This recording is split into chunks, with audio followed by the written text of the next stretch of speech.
ദൈവം ഭയങ്കര അസൂയക്കാരനാണ്. ആരും പറയണ്ട. നമ്മുടെ കാര്യത്തിൽ ദൈവത്തിന് നമ്മളെ കിട്ടുന്നില്ല എങ്കിൽ, ഈ ചില കുഞ്ഞുങ്ങളുടെ പ്രത്യേകതയുണ്ട്, ഇവർക്ക് ശ്രദ്ധ കിട്ടാൻ വേണ്ടി ഇവർ ബഹളം വെക്കും. രാമയും പറഞ്ഞിട്ട് ഉണ്ടല്ലേ, അങ്ങനെയാണോ? ഈ ചിലര് ശ്രദ്ധ കിട്ടാൻ വേണ്ടി അല്ലേലിയൊക്കെ പറയും. രാമയും പറഞ്ഞോട്ടെ, ഓക്കെ, പറയാതിരിക്കല്ലേ, ആകപ്പാടെ ഓക്കെ. ഈ ശ്രദ്ധിക്കപ്പെടാൻ വേണ്ടി എന്തും ചെയ്യും നമ്മൾ.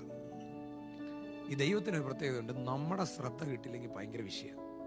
എല്ലാവരുടെയും അല്ല, ഈ ദൈവം സ്നേഹിച്ച ആൾക്കാരെ ദൈവത്തിന് കിട്ടിയില്ല എങ്കിൽ ഭയങ്കര പ്രശ്നം.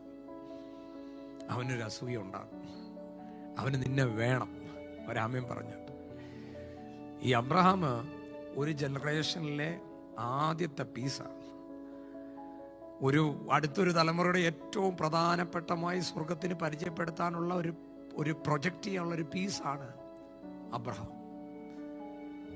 ജാതീയ പശ്ചാത്തലത്തിൽ നിന്ന് ദൈവം അബ്രഹാമിനെ വിളിച്ചു വേർതിരിച്ച് ആദ്യത്തെ മനുഷ്യനായ ആദമിന്റെ പരാജയത്തിലൂടെ നടന്ന പല കാര്യങ്ങളും അബ്രഹാമിലൂടെ വീണ്ടും അത് തുടക്കാൻ വേണ്ടി. ബൈബിൾ തുടങ്ങുന്നത് ഉൽപ്പത്തിയിൽ ആദമിന്റെ കാര്യമാണ്, പക്ഷേ ബൈബിളിന്റെ പ്രധാനപ്പെട്ട താക്കോൽ തുറക്കുന്നത് അബ്രഹാമിലൂടെയാണ്. അപ്പോൾ ദൈവത്തിന് അത്രയും സ്പെഷ്യലായ ഒരു മനുഷ്യൻ ഈ മറ്റു പലതിൻ്റെ പുറകിൽ പോയാൽ ദൈവത്തിന് ഭയങ്കര ബുദ്ധിമുട്ടാണ്. നിങ്ങളൊരു സ്പെഷ്യൽ ആളാണ്. ഒരാമയും പറഞ്ഞാട്ടെ, നിങ്ങളോടല്ലെന്ന് തോന്നുന്നു, എന്നോടായിരിക്കും. നിങ്ങൾ ഒരു സ്പെഷ്യൽ ആളാണ്. ഈ തലമുറയിൽ ദൈവം നിങ്ങളെ കണ്ട ആളാണ്. നല്ലൊരു ആമയും പറ. നമ്മൾ അവിടെയും ഇവിടെയും പോയി കിടന്ന് കറങ്ങിയാൽ, അതാ പറഞ്ഞ, ഇതാ സങ്കീർത്തനക്കാരൻ പറഞ്ഞു കാര്യമുണ്ട്, നീ എൻ്റെ മുമ്പും അടയ്ക്കും പിമ്പും അടയ്ക്കും, ഞാൻ സ്വർഗത്തിൽ കയറിയാ നീ അവിടെയുണ്ട്.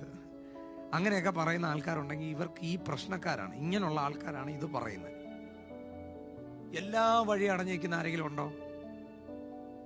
ഈ ചിലർ പറയുന്നുണ്ട്, പാസ്റ്ററെ ഒന്നും അങ്ങോട്ട് ശരിയാകുന്നില്ല, ബിസിനസ് ചെയ്തു, നല്ലൊരു 10-20 വർഷം കൊണ്ട് ചെയ്യാൻ പറ്റുന്ന എല്ലാം ചെയ്തു. എനിക്ക് തോന്നുന്നു അംബാനി പോലും അങ്ങനെയുള്ള കാര്യങ്ങളൊന്നും ചെയ്ത് കാണത്തില്ല. പക്ഷെ ചില ചെറുപ്പക്കാരുണ്ട്, എല്ലാം ചെയ്യും. ഞാൻ നിന്നോടൊരു ദൂത് പറയാം, നീ ഒന്നും ചെയ്യാതിരിക്കുന്നതായിരിക്കും നല്ലത്. ഒരാമയും പറഞ്ഞാട്ടെ, നീ വന്ന് ചർച്ചിൽ വന്ന് ക്യാമറ പിടിക്കുകയോ, ചർച്ചിൽ വന്ന് ഇവിടെ വന്ന് ഇരിക്കുകയോ, ഇവിടെ വന്ന് പാട്ട് പാടിയൊക്കെ ചെയ്യുക, അതായിരിക്കും നിനക്ക് നല്ലത്. ഇനി നാശനഷ്ടങ്ങൾ ഉണ്ടാകാതെ നിനക്ക് ഇനിയും നിന്റെ കടം വർദ്ധിക്കാതിരിക്കണമെങ്കിൽ ഇപ്പം എൻ്റെ ഉടമ്പ് ആരെങ്കിലൊക്കെ മനസ്സിലാക്കുന്നവർക്കായി ഞാൻ സ്തോത്രം പറയും. ഈ വിളിയുള്ള ഏറ്റവും കുരുക്ക് പിടിച്ചൊരു സാധനം വിളി. ഒരാമയും പറഞ്ഞാട്ടെ, ഇത് വന്നു കഴിഞ്ഞാൽ കൊണ്ടേ പോത്തോളൂ. ഒരാമയും പറഞ്ഞാട്ടെ, അങ്ങ് സമർപ്പിച്ചാൽ മതി. പ്രിയ പാസ്റ്റർ, ഈ വിളിക്ക് പള്ളിയിൽ പോയ അച്ഛനാവാനൊരു നാളാണ്. പറ്റത്തില്ല, അങ്ങനെ ഇതങ്ങനെ ഈ സാധനം പെട്ടെന്ന് അങ്ങ് സമർപ്പിക്കുക. നിങ്ങൾ അതിൻ്റെ ഇടയ്ക്ക് നാളെ വന്ന് കർത്താവിൻ്റെ വേല ബൈബിൾ കോളേജിൽ പോകണമെന്നല്ല ഞാൻ പറഞ്ഞത്. ഒന്നും ചെയ്യാതിരുന്നാൽ പോലും അനുഗ്രഹം. അങ്ങനെയുള്ളവർ ഒന്നും ചെയ്യാതിരുന്നാലും അവരുടെ കാര്യങ്ങളെല്ലാം നടക്കും. ഈ ഒരു ദൈവദാസനുണ്ട്, ഞാൻ പേര് പറയുന്നില്ല. അദ്ദേഹം വലിയ ജോലി, അവർക്ക് 2.5-3 ലക്ഷം രൂപയോളം അവർക്ക് സാലറി ഉണ്ട് ഒരു മാസം. ഇതെല്ലാം കളയേണ്ട ഒരവസ്ഥ വന്നു. മര്യാദയ്ക്ക് കളയാൻ പറഞ്ഞപ്പോൾ കേട്ടില്ല, എല്ലാം പോയി. എല്ലാം പോയിട്ട് അവർ പറഞ്ഞത്, ഒരു മാസം ഞങ്ങൾക്ക് കുറഞ്ഞത് ജീവിക്കണമെങ്കിൽ 90,000 രൂപ വേണം. രാമയും പറഞ്ഞാട്ടെ, നമ്മുടെ കാര്യമല്ല, അവരുടെ കാര്യമാണ്. കാരണം അവരങ്ങനെ ജീവിച്ചു വന്നു, 10-15 വർഷമായിട്ട് ജീവിച്ചത് അങ്ങനെ. പക്ഷേ ഇപ്പോൾ ഒരു പരിപാടിയില്ല. രാവിലെ പള്ളിയിൽ പോവുക, ബൈബിൾ വായിക്കുക, പ്രാർത്ഥിക്കുക, കരയുക. എങ്ങനെ നടക്കുമെന്ന് അറിഞ്ഞൂടാ. നിങ്ങൾ എൻ്റെ കൂടെ ഉണ്ടോ? ചിലരോട് ഞാൻ തൊഴുകൈയോടെ പറയാ, ഇനി ഒന്നും ചെയ്യല്ലേ. ഈ ചിലർ ഞാനിങ്ങനെ പ്രാർത്ഥിച്ചൊക്കെ വിടുമ്പോൾ ചിലർ പിന്നെ അടുത്ത ആഴ്ച വരും, പാസ്റ്ററെ ഒരു പുതിയ ബിസിനസിന്റെ വാതിൽ തുറന്നു, ദൈവമേ ഇനി അതും ഞാൻ തകരുന്ന കാണണമല്ലോ. നിങ്ങൾ എന്നെ കേൾക്കുന്നുണ്ടോ? ഒരു 5-6 എണ്ണത്തിൽ കൂടുതൽ തകർന്നെങ്കിൽ ഇനി ആ പരിപാടിക്ക് പോകാതിരിക്കുന്നത് നല്ലത്.